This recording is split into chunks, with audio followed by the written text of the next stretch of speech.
G'day, Simon and James. Welcome back to Southeast Here Cars and Coffee. It is a perfect day. Gonna get warm, but we got some hot cars. What have you seen, James? Got some good stuff today. We have a Bugatti Mistral that came in, beautiful blue over tan spec.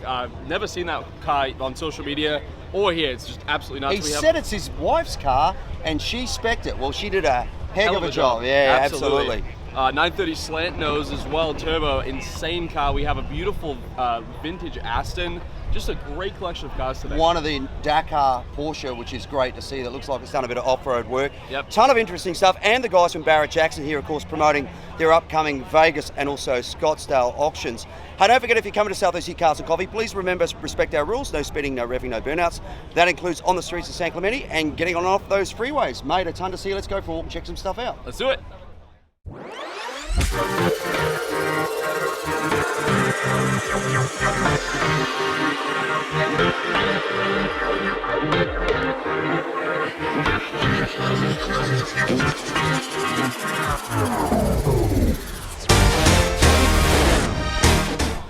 One absolutely insane way to start the exotics we're off this morning. We have a Bugatti Mistral here. So we've had one before. It was a full exposed carbon with red accents car. And when they told me that there was one rolling in, I expected that. This is a crazy spec. Never seen this car before, didn't know it existed. Satin, baby blue, tan interior. Absolutely wild. The fact that this is a convertible and it's capable of over 200 miles an hour is just nuts to me. So built on the same platform as, of course, the Chiron W16, 1600 horsepower, quad turbo. Have a look at this car, full carbon fiber. This thing is absolutely nuts. What a way to start the show.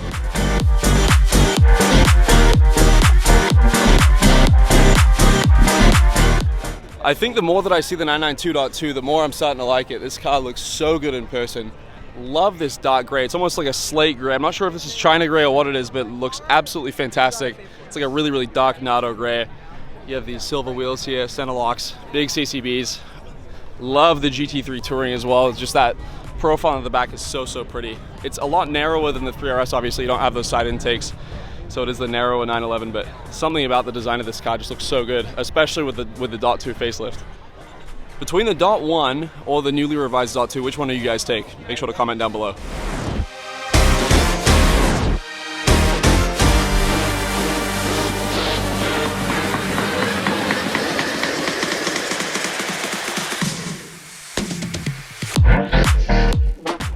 Here we have a car that has aged absolutely beautifully. The Ferrari F12, I think, is arguably one of the better looking cars that they've put out for this era. And I think even now it looks so good. This one has what I believe to be a Novatech kit on it, so it has a more aggressive front bumper. You have these cool little fender inserts here, exposed carbon fiber. Same around the back, little wing, diffuser. Just such a pretty car. Looks so good. Massive CCBs on this. Nice set of wheels on it too. I think 2021s on it. Just looks so good. So between this or an 812, which one are you guys going to take? I think personally, I have such a nostalgia around this car. I would probably have to take the F12. Make sure to comment your answer down below. So this is pretty cool. Here we have a 992.1 911 Dakar. So essentially a standard 992 that you can buy from Porsche with a factory off-road package essentially. So it's a full off-road trim for this vehicle. You can see just how crazy this car is in person. So it has that 3-liter flat six that's native to the normal 911, and same 7-speed or rather 8-speed PDK, I believe, in these, and massive off-road wheels, crazy different suspension. You get a GT3 style hood on it with these little nose vents in here, a completely redesigned front bumper with all these off-road accents. This thing is just so cool to see. It's so aggressive in person. I don't know if this one is stock or if it's been lifted because it looks pretty high, but God, this thing is cool. Such an awesome car. I mean, it just doesn't make sense, you know, like the fact that Porsche made this car as a factory release vehicle, it just doesn't make sense, but it's so cool and it must have such a cult following, you know. People are spending big money on these cars, but it's so sweet. And I bet this thing's a blast to drive off-road. Super cool. So pretty neat. We checked out the Dakar over there. I didn't even realize that we have a Sterrato here, so let's have a chat about the two of them. So the Sterrato, of course, instead of the flat six that's in the Dakar, of course, this is going to be the 5.2 liter V10, 7-speed dual clutch trans. Such an awesome car. So they took a Huracan, essentially transformed it into an off-road beast. The Sterrato comes with these extended flares here, more aggressive wheels and tires. You get the roof scoop there, rear flares as well. more aggressive rear diffuser and front lip as well. It's just such a cool car. So obviously this car makes a ton more power than the Dakar. I think this is about 640 horsepower. God, just look at the spec on this. Green interior, sand exterior. I would assume, I mean, I've been lucky enough to drive one of these off-road in Utah with a supercharger on it, and this car is absolutely mental. I've never experienced the Dakar, but I honestly think that there is no more fun that you can have in an off-road vehicle than with one of these. I think this car is such a cool, like, it just doesn't make sense. But they built it anyway, and people seem to love these cars, myself included. So between the Sterrato or the Dakar, which one are you guys gonna take? Comment down below.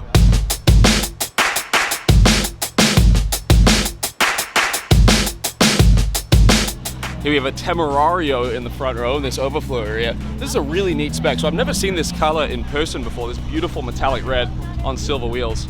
So pretty. This one is a non-Alagerita car, so it doesn't have the carbon package, which means that there's more paint match trims on here, but I think it looks absolutely phenomenal, especially in this color. So 920 horsepower, V8 twin turbo with the hybrid. This thing is absolutely wild. Love the color on this. I think it suits it so well. I've seen these in dark colors a few times now, and I think the bright colors just suit it so well. Help bring out the lines of this vehicle and make it look a little less tame. But super cool. Very nice.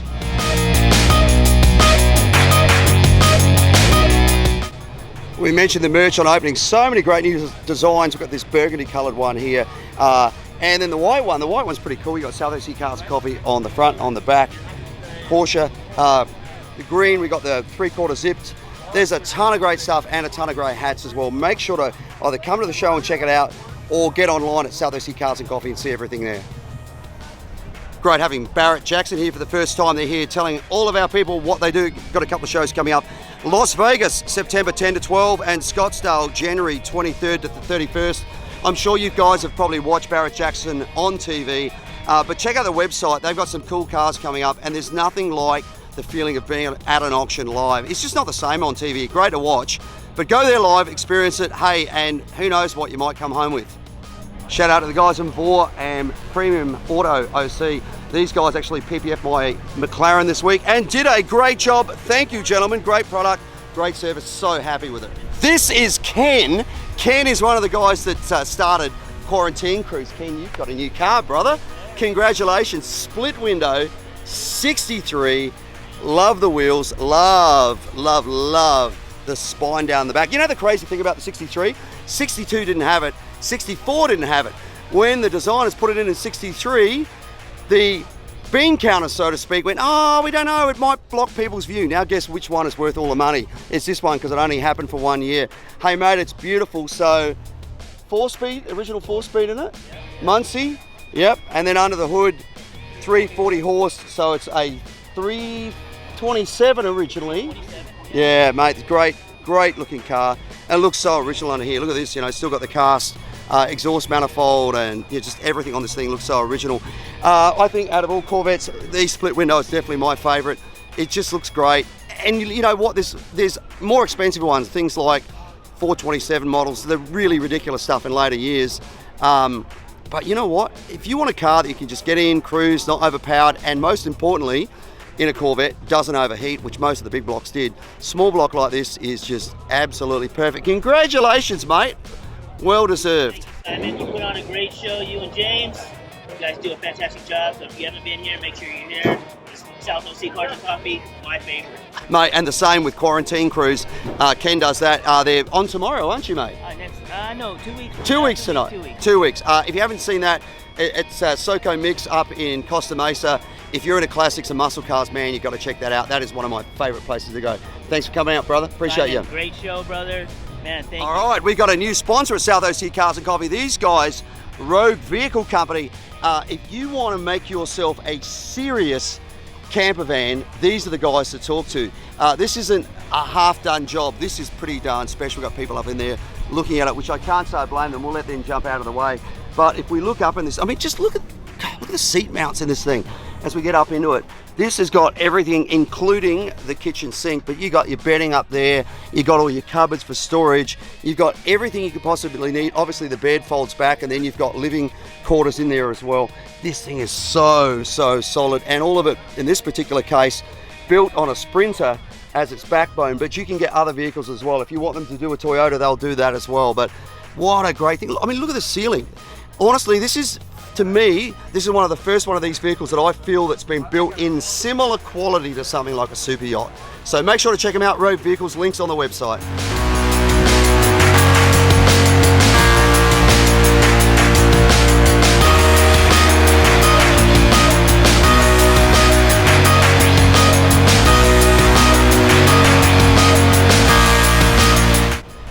This beautiful Merc's been here a few times. I really love it. Just the stance sitting on these BBSs, beautiful color, that contrasting red interior with that beautiful patent leather, beautiful wood grain. This car is absolutely magnificent. I love it. It's just so elegant. You know, Mercedes, they're still a great car, but I think this era, this was when they really made a statement. Cute little Morris Minor 1000 convertible, 1960. This was the people's car. It kind of followed on from where that original Austin, the car that really sort of put Britain on the map for cars that everybody could afford. This was kind of the follow-up to that. We had a ton of them in Australia as well.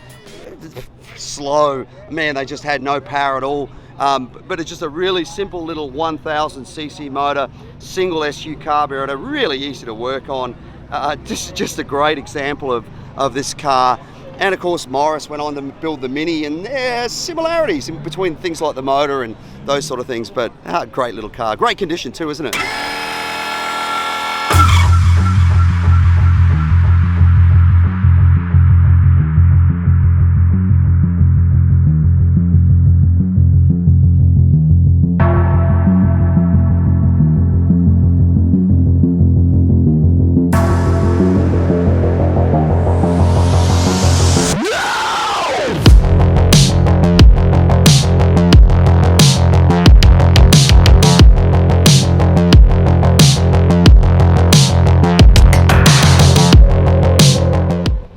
Very clean little 32 here. Absolutely love this.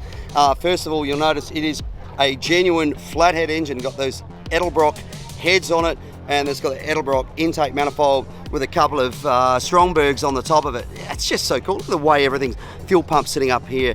I love how this looks. Generator up there. They probably swapped it out for an internal alternator, but it's just great that it's there. Just everything about this car, perfect. Love it. Just, it looks great in black. The interior is really pretty because it's got that fabric insert. Floors sitting there in metal like it's a proper hot rod, not wanting to add weight.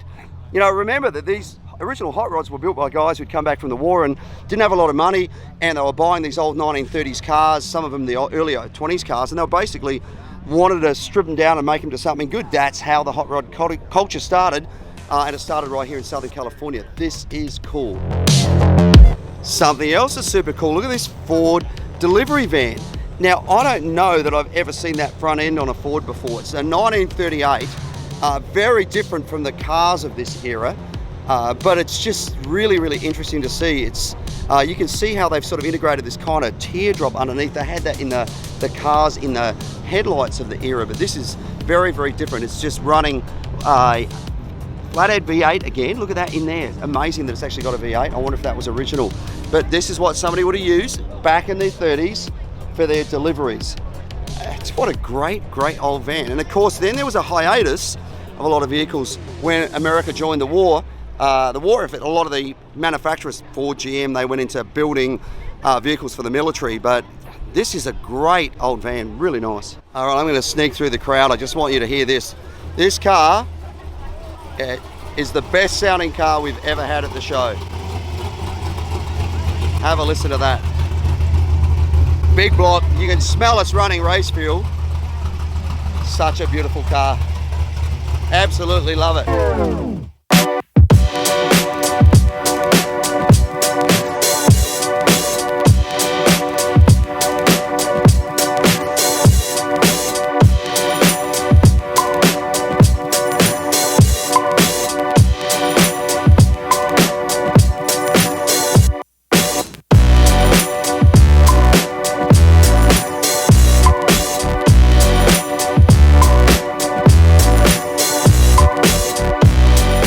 Super clean Chevy 3100 here, around sort of 48, 49, 50 era. Love the colour. Look at the wheels. They are really interesting. They almost look like a true spoke, but they're actually, if you look really closely, the spoke is actually part of the wheel itself. So it's just like any other alloy wheel. Super clean under the hood, just running a standard style small block Chev. Really interesting, they polished the standard exhaust manifold and actually had it what looks like either polished or ceramic coated, same with the intake manifold. Really love the air cleaner in there as well, just super clean, nice polished radiator. Come around the side, very pretty interior. Look at this sort of brocade finish in the seats, nice steering wheel. I mean, the cool thing about the steering wheel is it kind of looks like it could have been there originally with those original spoke steering wheels. Here, this is interesting, it's got a stained wood tray, but look how they've actually put the grains in opposite directions to almost give it a herringbone effect. And then the other thing they've done is they've actually got rid of those, the actual chains that are usually when you look at the latch, and it looks like there's a center latch on here that's actually potentially electronically operated. It's super clean. Everything's good. The way the exhaust pipes, they're actually cut into the rear bumper or Frenched into it. Very, very, very pretty truck.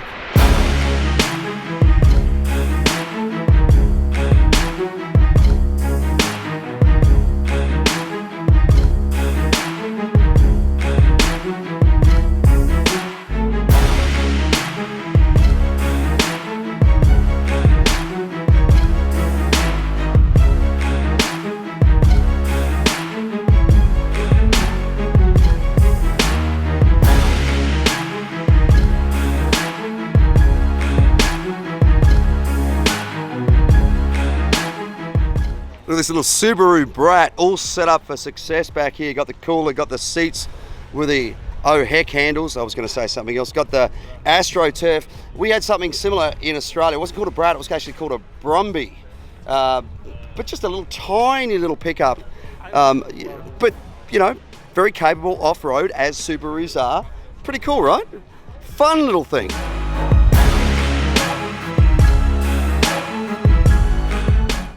It's so cool to see these two sitting side by side. First of all, starting with the Series 2 Land Rover. People mistakenly call these Defenders. They're not. Defenders didn't exist back in this day. You can tell it's one of the earlier ones. See how the grille's set back in, whereas this Defender over here, it's not. In the real early ones, the headlights actually used to be on the inside here, so it was actually protected if you were going through scrub from breaking the headlights. So Series 1 or Series 2, all those early ones, honestly are like driving a tractor. They have leaf springs, so if we look in the front, you can see there's a leaf spring in the front, there's a leaf spring, we won't be able to see it in the back. It is extremely agricultural, got the low range down there. Somebody's padded the crash pad on this, that wouldn't have been the way, and somebody's added these quite nice seats in there. This thing, even the steering wheel, it's not the way it would have come. This would have been designed to be an agricultural or military vehicle. Very, very, very agricultural, like driving a tractor.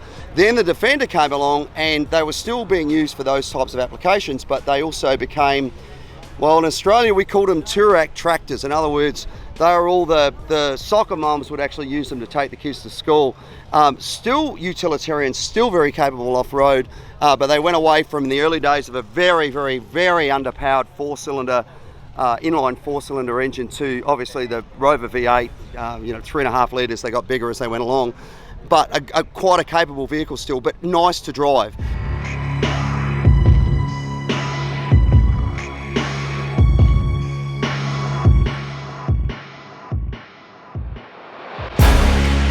The original Toyota MR2. You know, this is a great little car. It was the first mid-engine car that Toyota had done. And it was cool because it was a great handling, affordable, fun to drive little thing. The only downside of this car was that it had a tiny fuel tank.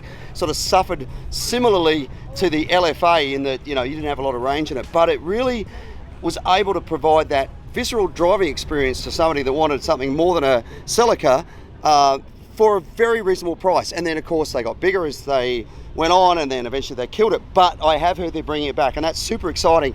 Because when you look at cars like the Supra, okay, the modern one's based off the BMW, but you look at some of the other stuff that Toyota are doing, they're on it. They can make some beautiful cars, and if they return back to that legacy of making them affordable and fun, they'll be onto a winning recipe.